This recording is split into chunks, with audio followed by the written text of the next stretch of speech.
Has a picture ever defined an age as clearly as this? It was taken at the height of Victoria's reign, when Britain pushed the world through a revolution that changed every last detail of our lives.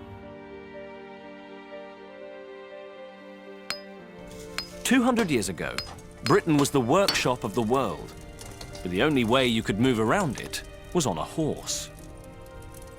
Brunel changed all that with extraordinary, bold and beautiful heavy engineering.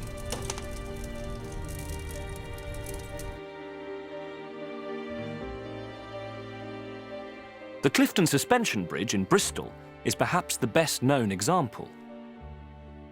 Brunel put beauty into the beast of the Industrial Revolution. But he didn't just build bridges.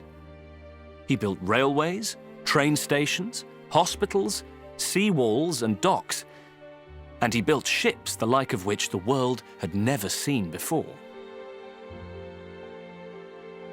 The Great Eastern, his final ship and greatest mistake, was the largest movable object man had ever created. Artists came to paint it, journalists to write about it, and for the first time, photographers to record this huge thing that was towering over the London skyline. To build the ship, Brunel went into business with a shipbuilder called John Scott Russell, but it was a stormy partnership.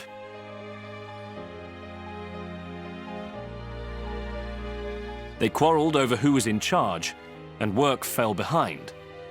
The finances spiraled out of control. Money was so tight, Brunel was reduced to listing the contents of his house, fearing he'd have to sell his silver to save his ship. The company directors became so desperate for cash, they even sold tickets for the launch of the ship. Thousands came, but the ship was too heavy to move.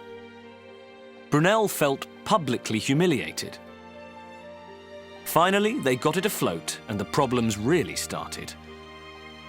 During trials, 6 men were killed when a funnel exploded, and on her maiden voyage, there were only 38 passengers. There was simply no demand for a ship this big. So the Great Eastern became a transatlantic cable layer. And then what? Where is it now? Well, it didn't sink. It didn't hit an iceberg like the Titanic. Its last days were spent as an advertising hoarding on the River Mersey. And then it was simply broken up for scrap. Brunel didn't even live to see the ship sail. 5 minutes after he posed for this last photograph, he collapsed from a stroke. He died 10 days later at the age of 53.